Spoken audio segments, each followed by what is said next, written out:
Hello, BookTube. I have a little MegaStuff video for you here on Wednesday. It's a short MegaStuff video. I don't have any baby pictures to show you. I've been feeling really, really rotten for the last 24 hours, so I may have them and have not checked. I also haven't been barely out at all, so I don't have any mailboy stories or any Frida stories or anything like that. But I do have a few things to show you. I have a bit of mail and one book package. That's in the old days I would have done a 30-minute video on each of those things. Now we're going to try and do a 20-minute video on both of them together.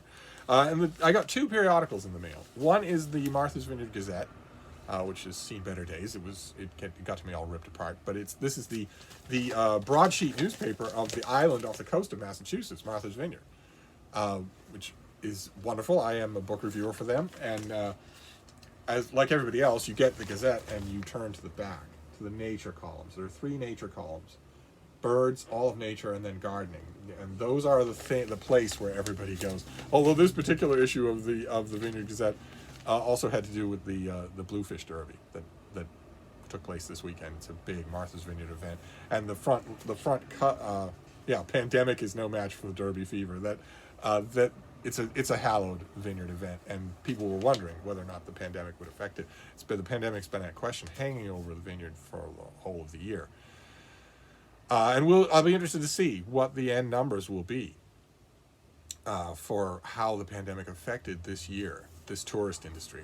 I'd be interested to see how that works. That it probably isn't good, but the other periodical that I got is another one of my favorites. The Vineyard Gazette is actually one of my favorite things to get in the mail. I've been to Martha's Vineyard many times in many seasons over many decades, and I hung on the Gazette when I was there. I visited the newsroom, read the thing. It invariably happens when Martha's Vineyard is an island, of course, and for a long time, most of the time that I was going there, it was not a highly commercial island at all. It shut down basically in the winter, and I have wintered there, so that invariably, in those old days, before the internet, before year-round trolley service or whatever, you ended up reading the Gazette because it was the only thing to read. And on the opposite end of the spectrum, because the Gazette is basically a small-town newspaper, and delightfully so. But on the other end of the spectrum is the London Times Literary Supplement, the TLS, which is the greatest literary review organ in the English language, and which I love. I hang on it for a whole bunch of different reasons. And this issue is terrific. Because the TLS is a popular review journal, but they march to the beat of their own drummer and can often dive into the weeds of limited release and scholarly books. I think it's fantastic that those scholarly books, the more scholarly the better in some cases, have a fighting chance of getting a long review in a journal that everybody reads, that all the bookish people read, or that a lot of bookish people read. As opposed to specialty journals.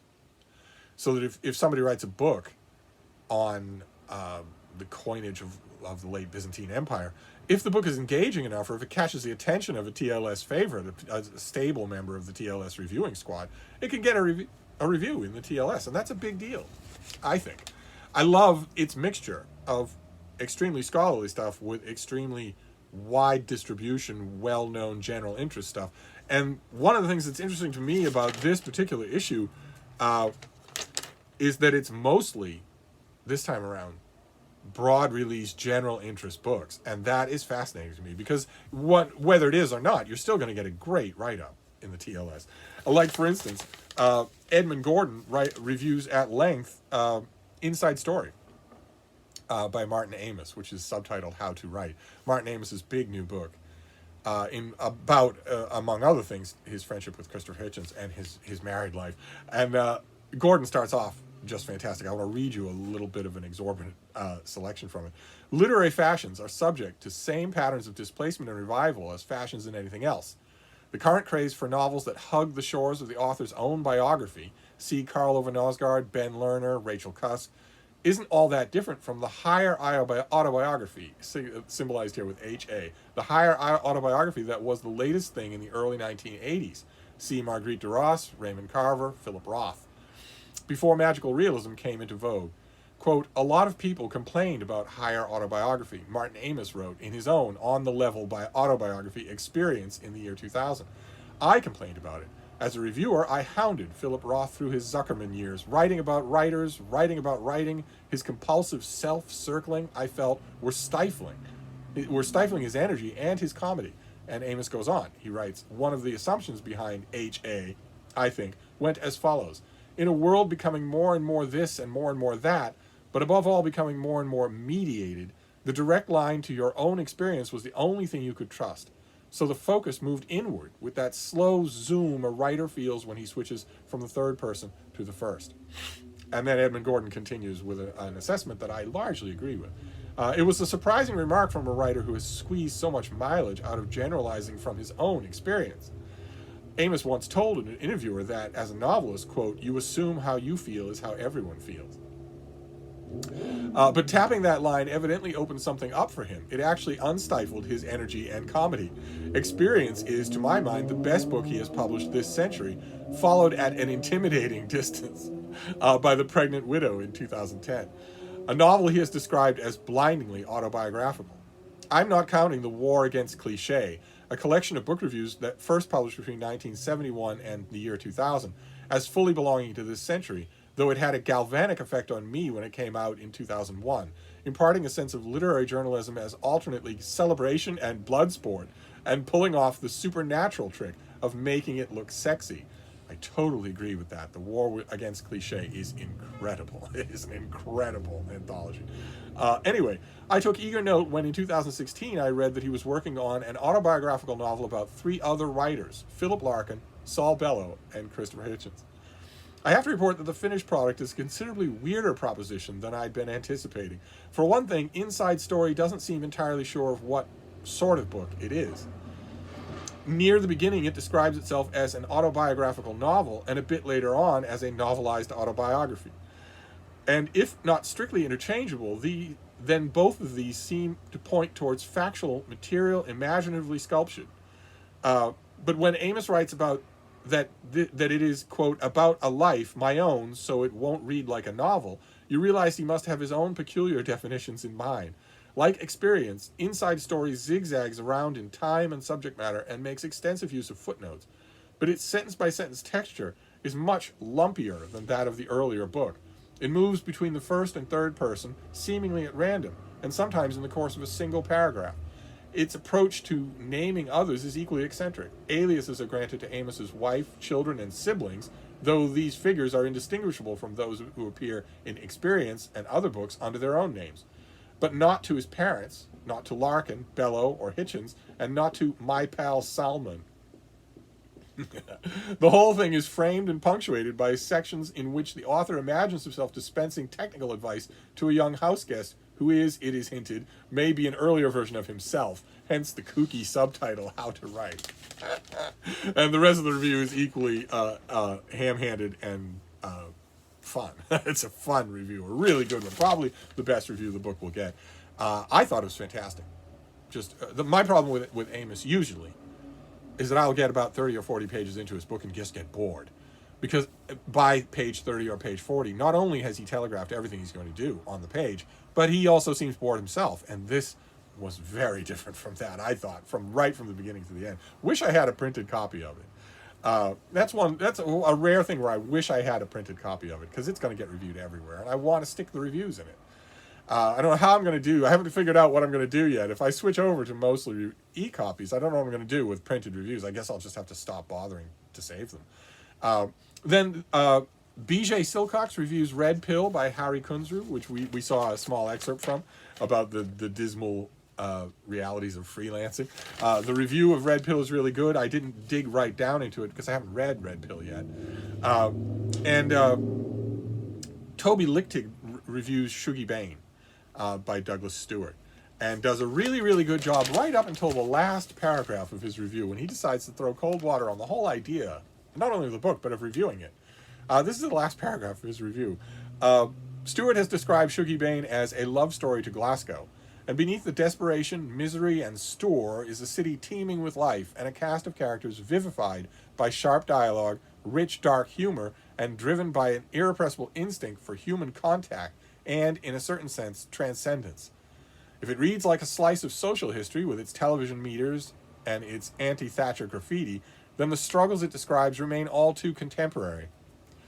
Unemployment is still endemic in some Glaswegian wards, and while the city has some of the worst drug and alcohol-related death statistics in Europe, in certain areas of Glasgow, average life expectancy is around 25 years less than it is in parts of privileged London. We can fictionalize our failings and reward those who do it well, but it doesn't make them go away. Okay, great, Debbie Downer. I already knew that. Actually knew, I think all of us knew, that novels about depressed areas of cities don't fix them. They aren't actually intended to. But maybe he was having a bad day, or watched the news and had it turn bad on him while he was doing that. Certainly the news bleeds over to the next review, which is by David Pitofsky and is about two books. Lawrence Douglas's book, Will He Go? And David Frum's book, Trumpocalypse. Both of which, Frum's book is mainly about how does America heal its social and political fabric once Donald Trump is gone. It talks in very eloquent terms about the gigantic amount of damage that is being done, that Trump cult members just don't want to see. They just don't want to see it. They talk about the stock market like they have stocks. They talk about the economy like they aren't laid off. They talk about all kinds of indicators that are just the things that Trump has trained them to talk about, without talking about anything else, like how miserable the country is, how angry it is, how divided it is, and what a laughingstock it is on the international stage. All of that is the damage that David Frum is talking about in Trumpocalypse. But Lawrence Douglas is talking about whether or not Trump is going to peacefully leave office, whether or not he's going to honor the peaceful transition of power if he loses to Joe Biden in November. Lawrence Douglas's book, like most books that have a question for a title, can be answered with a simple word: no, he will not go. He has signaled this many, many times, not just lately. He signaled it in the run-up to the 2016 election. He said he would accept the results of the election if he wins. No, he will not go. And he will litigate this until the day he dies. Even if he loses. I don't think he is going to lose. But if he loses, even if he loses in a landslide, he's still going to call himself president. And he's going to have a coterie of people who will call him president too. And that coterie, I would think, might extend to tens of millions of Americans. And I don't know what will happen there. That has never happened before in American history. Jefferson Davis didn't call himself the president of the United States. You have to look back 150 years to the country's worst arch traitor to find any example that even remotely compares to what Donald Trump is going to do. In only a month, in just 50 days, just a tiny amount of time, is when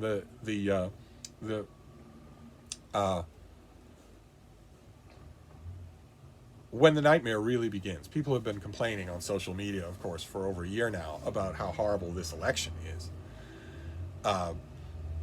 And the news has been following the efforts of Donald Trump's Attorney General, Donald Trump's White House, Donald Trump's armed minions to thwart the election, to make sure that it doesn't go to the other guy. Mailboxes being removed from places where you can mail in your ballot. What we are going to see is armed and sometimes masked Trump followers, Trump cult members, Trump militia, who are not part of any militia authorized by the United States government. They're going to show up at polling places with guns. In many places that is allowed. Even without guns, it's still voter intimidation, but it's going to happen.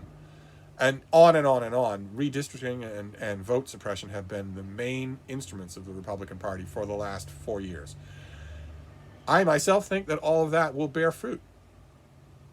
In the run-up to the 2016 election, my mathematics to figure out that Donald Trump would certainly win were very simple. He was mocking people with physical disabilities. He was credibly accused of rape by 20 women. He was bragging on tape about committing sexual assault. He was crude and stupid, very stupid in his interviews. He was obviously unhinged. And he had around him a dark cloud of foreign agents and Nazis. And yet, nothing he could do was torpedoing his campaign. Nothing that he did. I watched week after week as one thing after another that would have torpedoed any presidential campaign in history happened and had no effect whatsoever. So, by summer of 2016, I was saying, well, a campaign that can't do anything wrong will, of course, win. It's the whole definition that's easy logic. If you don't do anything wrong, you will win. And he did. And I have the same easy logic for 2020. A campaign that is in control of the election will win. You're not supposed to be. No campaign is supposed to be, because it was always assumed that the president of the United States would never do anything like what Donald Trump is doing, that he would never find a Congress, a Senate supine enough to let him do it, that he would never find someone so absent of any kind of personal integrity as to be his Hermann Goering Attorney General. All of those tumblers had to fall in place at the same time. All of that had to happen at the same time, with hyper-militarized police that have tanks and bazookas, shoulder-mounted weapons, and that vow fidelity to Trump because he will let them use those toys. He'll encourage them to do it. And that's all they care about. If Biden were all in favor of that, they'd switch to him. But since Trump will, since he's an authoritarian figure, they get to keep their tanks if he's in power, and that's all they care about. They get to scream at civilians on their own front porches, get inside now, and don't come to the windows. And when the civilians don't obey, they get to say, light them up, and fire rounds at people's porches. Totally illegal behavior. 100% Nazi stormtrooper behavior. And they know that only one candidate will let them do that. So they're all for it. If you have all of those elements in place, I don't see how the people who are willing to do all that don't win. But one way or another, even if a miracle was pulled off and Joe Biden wins, Trump is still not going to leave office. So even once the votes have been cast and tallied and double-checked and triple-checked, he's still going to claim that he's president, and he'll be litigating it in the courts forever. And I don't know. I don't know what will happen after that. Ordinarily, when things happen in America, anything happens in America, there is a template that I can look at. If you're a student of American history, you can look at templates and sort of guess what will happen. None of this has ever happened before, that the country has two presidents, has a presidential candidate who's not conceding ever, who doesn't ever concede. Can you picture it? That's another thing, another piece of my relatively straightforward reasoning on the subject is, can you picture Trump saying, well, I fought a good campaign, but I lost to you. I concede, you are my president. Can you picture that? No, that won't happen. But the article was really good. But the issue just kept going. We have Eric Foner writing about JFK, the new biography by Frederick Logevall, and largely liking it, taking issue with some of Logevall's dialogue, but largely liking it. And that is one that I have, but have not read. I have only read chunks of it. I haven't read the whole thing. I really need to. I thought there was one other. Oh, yes. Andrew Stark writing about Sick Souls, Healthy Minds, John Cagg's book on William James, and doing a fantastic job of it. And that's another example where I wish I had the finished copy. I don't have the finished copy to stick the review in, and I kind of wish I did. The only other source of frustration here, harking back to the last issue of the TLS we looked at, is a review that shows me a whole bunch of books I want and don't have. This is a review by Richard English of a whole bunch of books on Northern Ireland, and I don't have any of them. There's one called 50 Years On by Malachy O'Doherty. I don't have that. Sounds good. There's one called A Broad Church, the Provisional IRA in the Republic of Ireland, 1969 to 1980. I don't have that. There's a treatise on Northern Ireland, Volume 1, Volume 2, and Volume 3, adding up to about 2,000 words. 2,000 pages. Don't have any of those volumes. Those are by Brendan O'Leary. And they come out from Oxford University Press. I might, once upon a time, in headier days, have had those. So I'll have to make a note to see if maybe somebody at Oxford is willing to disgorge them. So that was a TLS, a really good TLS. And don't get me wrong, I'm a big fan of when they go into the weeds and do books that have a very small projected audience. But I also love it when they write about big, fat books that everybody's going to see in their bookstores. So those are your periodicals. And then we have one lonely little book package to round out this MegaStuff video, where I am assiduously trying to remember where to look. The camera is right where I'm looking. It is not the bright red button. So what have we got here? What on earth is this? What have we got here? Well, I have a lot of paperwork. An interview? What have we got here? I wonder if this is... Okay, this comes out in early October. That over there. What can we tell? What can I tell you about this? This is a very nice thing. It's a very nice. Ordinarily, film adaptation covers don't really do it for me, but this is going to be a streaming limited series, and it's a novel called The Turncoat by Siegfried Lenz. There we have the cover. On top we have an embittered soldier, and at the bottom there is the embittered soldier as a super hottie being gazed upon by another super hottie. so sort of get the whole gist of the plot right there. What have we got here? This is by Siegfried Lenz. It's translated by John Cullen. And it comes out on the first week of October. It's got blurbs from lots and lots of people. What is this about? It's a paperback original, but is it a reprint? Is it a reprint of something that we've seen under a different title? I'm wondering. Let's find out. So, a previously hidden manuscript by famed German writer Siegfried Lenz and only rediscovered posthumously, aired as a 4-hour series adaptation of the same name in Germany this spring, and is slated to air throughout Scandinavia as well, and negotiations are underway in the US and the UK. I hope it streams on a service I get. I'd rather not add another one. Originally composed in 1951 and drawing on the author's own experiences, The Turncoat is an engrossing novel of a German soldier who defects to join the Red Army, revealing timely lessons around the challenges posed by authoritarianism. After it was summarily rejected by the publisher for its controversial subject matter, Lenz locked the manuscript in a drawer where it was forgotten for over 60 years. I never believed that story. It could be true in this case, but I never believe it. I know that authors are pack rats, but they're also narcissists. They don't lock away manuscripts and never think about them again, although maybe it happened in this case. After the author's death in 2014, it was found among his effects and has since been published to great acclaim in Europe and Asia. Other press looks forward to presenting this incredible, nearly lost novel to English language readers this fall, timed to the 75th anniversary of World War II's end. The book has sold more than 22 million copies and been translated to his books, the author's books, not just this book, have been translated into 22 languages. And the author has won the Goethe Prize and the German Booksellers' Peace Prize. This book centers around Walter Proska, a German soldier who ends up in an isolated, swampy no-man's land on the border of Ukraine and Belarus during the last summer of World War II. A small troop, led by a morally bankrupt commander, is charged with guarding the train tracks from being destroyed by Polish resistance.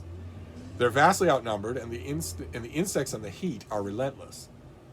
There's little to do but sleep, guard, and, for Proska, wonder what's happening to Wander.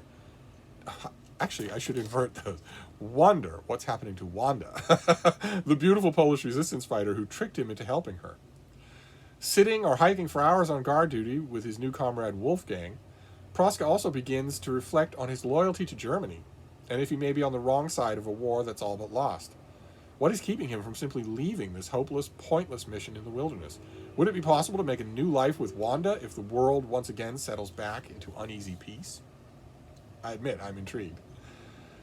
The author wrote this book based on his experiences in World War II. He deserted the German army towards the end of the war, was captured in Denmark, and briefly helped by the Nazi regime as a prisoner of war.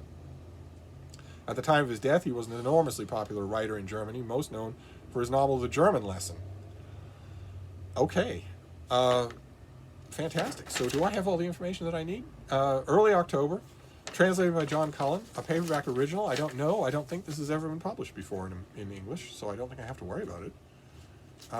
Fantastic. Wow, great that we're getting this as a paperback. This is going to be an $18 paperback. Nice looking thing. A nice looking thing in early August. Great. And we have, I get all sorts of extra publicity material. Is this an interview with the director? I don't know. I don't need it. But anyway, that is your book for today. I keep wanting to look at the bright red the bright red dot is over there. But you are over here. I want to keep looking at that. Maybe I should do a little sticky note with a face on it to remind me, because just remembering a camera is not good for me, but a face is good for me. I should put a little dog sticky note there. But anyway, that is your MegaStuff video for today. We have one book, The Turncoat, a manuscript by Siegfried Lenz that stuck around in a desk drawer for 60 years, and then we have the Vineyard Gazette and the TLS, which the cover is Will He Leave, and that is it for today. So I'm going to wrap this up and see how these upload, but I will be back. Thank you, Book 2.